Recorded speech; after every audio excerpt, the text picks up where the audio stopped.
Okay, Mokaiers.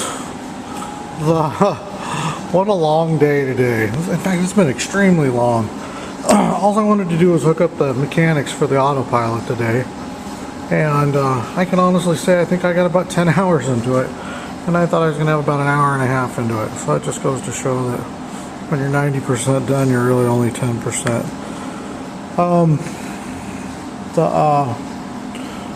Well, let's just start from the beginning. Imagine somebody that's installing this on another boat would probably like to know what it takes. So here's the deal. You can spend a few $1,000s putting an Autopilot on a boat, but there's really no point in doing that because you can buy the Raymarine St1000 or the St2000 for $500-600, and it fits on anything. It's designed to grab the tiller arm, so just think this is the tiller arm on a sailboat, and it's just got a pin here. It lifts on and off. I think I have to put another pin here, like a little bolt sticking up, because this unit doesn't dry when you're not using it. It appears you pop it off and then like run it in and out with the controls, and then I'll hang it on another bolt there so it sits there. It would technically want to fall off, because when I'm driving now, my foot steering, this can be a, you know what, the camera's always too close.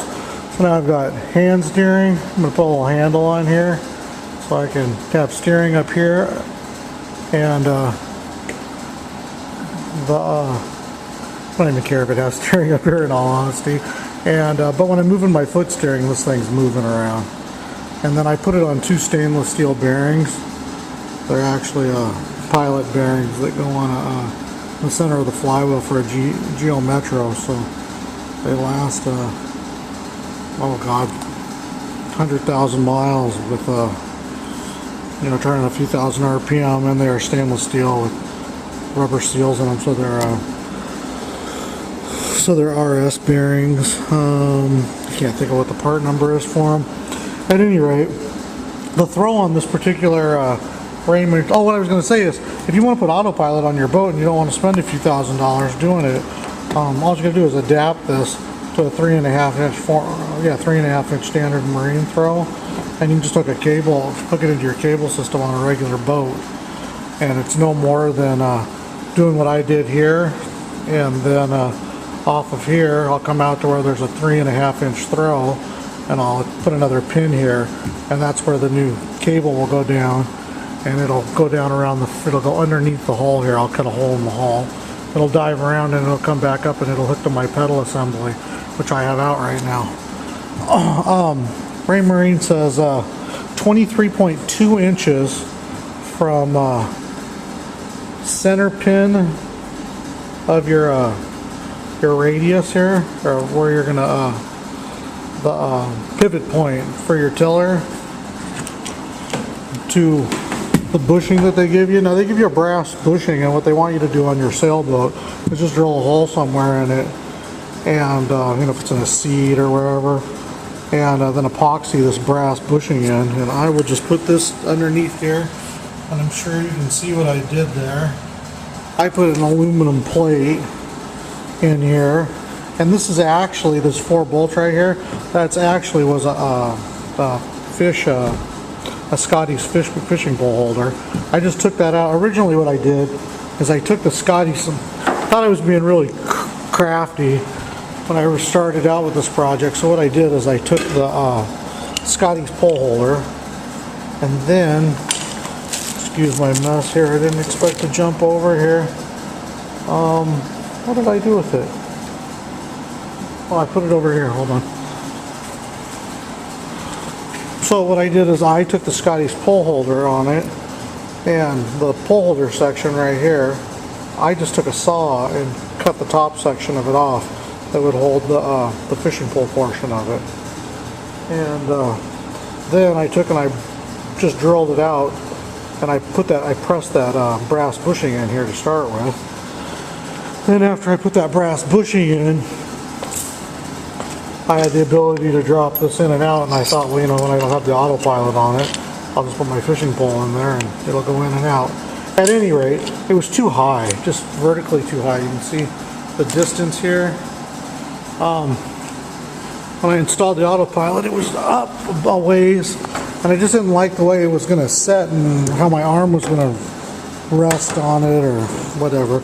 Anyhow, so I just took it off and I drilled through the aluminum plate that I had underneath there to stiffen up my fishing pole holder, because if not, this hull flexes like mad.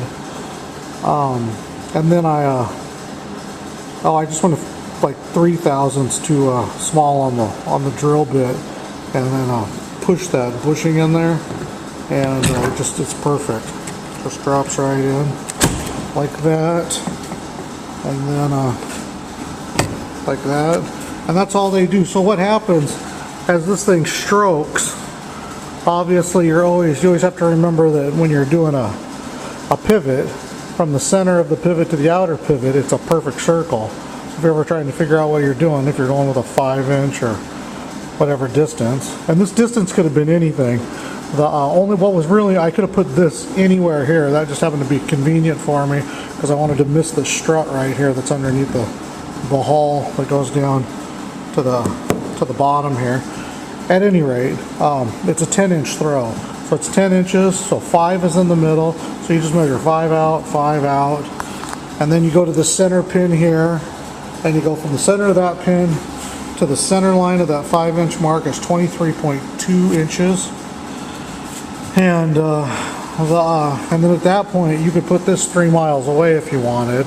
All you're doing is bringing your, if you're way over there, or say, you just bring that pivot point to the spot right here, and when it pivot, you'd be over here. And remember, the farther you get away, the less the arc is. But this isn't so bad at all. And like I said, putting these bearings on here, and you can see right there where I'd like to lift it off, and I'll put it on a pin. And it's actually designed to float like on a sailboat. Like say that was the seat on the back of your sailboat, and the tiller arm came up here. It's actually designed to sit right here, and it just moves back and forth as it goes. So let me show you what I'm talking about. Oh, without any electricity to it, you can't see it. So watch this. So I'll leave this in a straight line like I've got it mounted. So the tiller arm goes way out here. It still stays inside the hull, so I'm hoping it would. That's neutral right there. That's actually when it's powered out, you'll see how this unit will go. Oh, if I can hold on to the camera.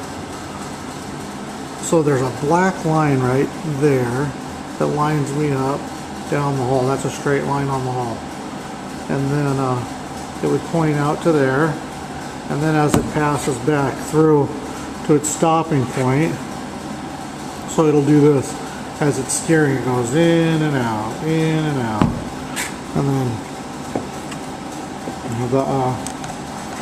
and that is the reason that you can't mount it solid. Oh, let me get the pin back in there, and then it's just all held together with gravity there. And on this, they give you a pin to drop in here, which is a 1/4 inch when I mic'd it. So I just took a stainless bolt. It's like a 4-inch bolt, and I threaded it in here, and I actually drilled the bottom out here so a 7/16 socket fits in there. And I just put this nylock on upside down with a washer, and then this one's correct.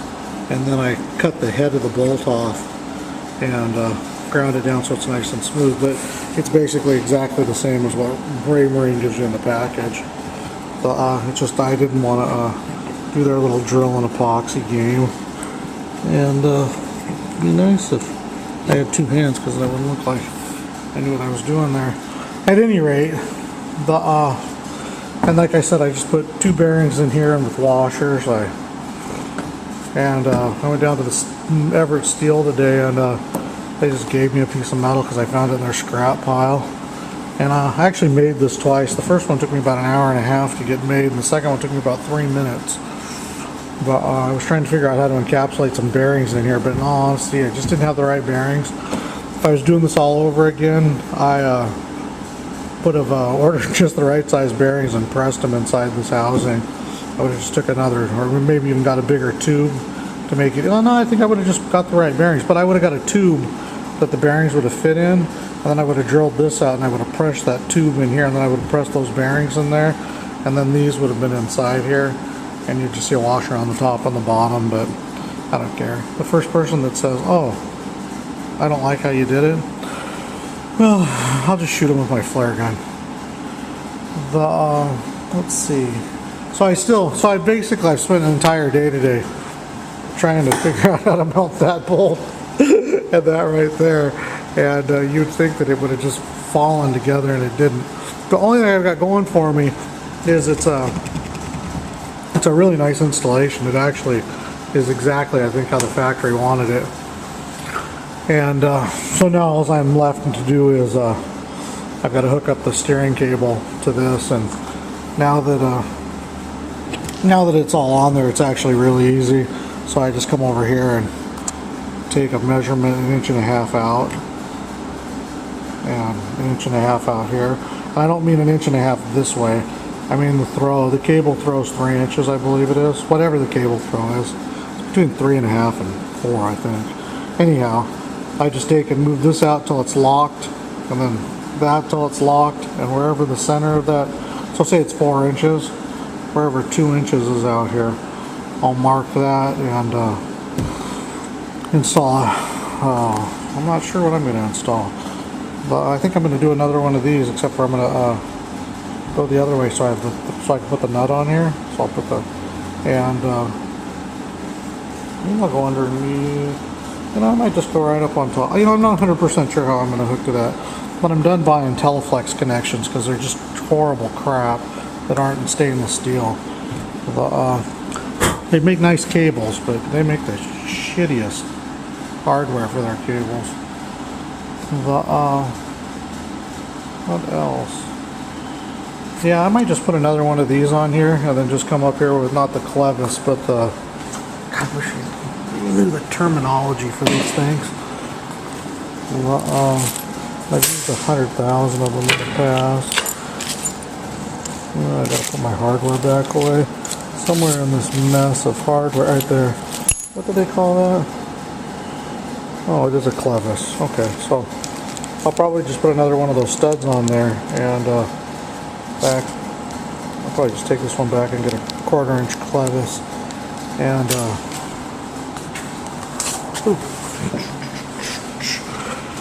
I'll probably just put that on there, and maybe it'll just work with gravity, or just a cotter pin in it. Maybe I'll drill it through and put a pin and wire the pin on here.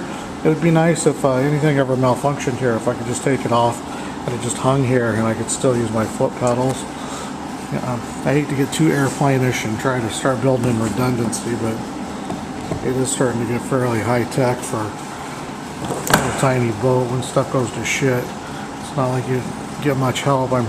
The boat will get up into areas that normal boats can't get, so you're probably not going to get much help, at least where I'm headed.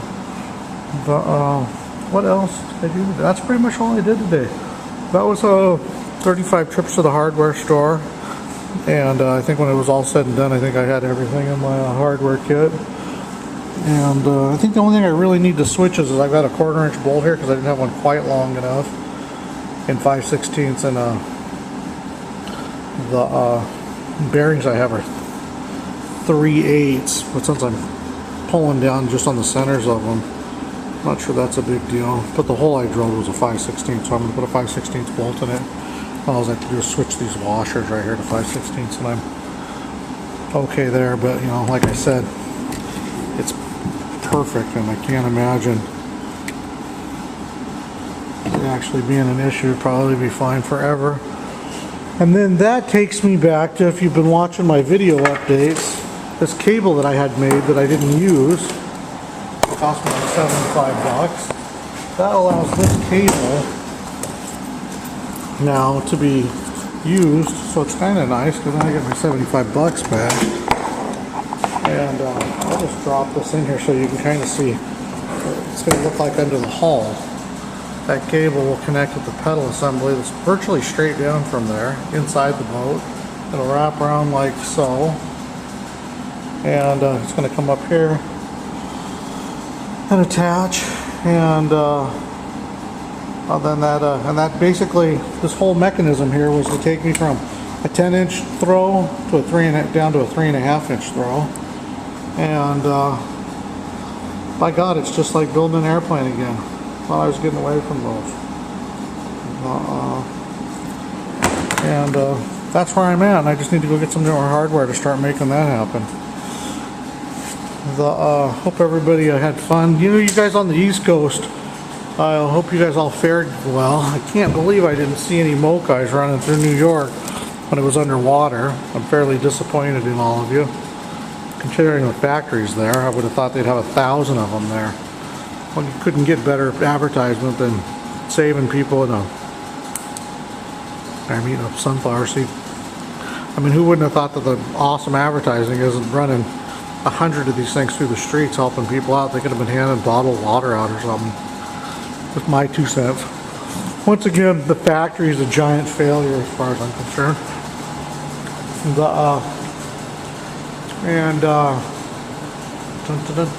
Yep, that's basically all I did. So that'll be the end of my update, and I assume 16 minutes into this. I'll do a little bit more next week, I guess.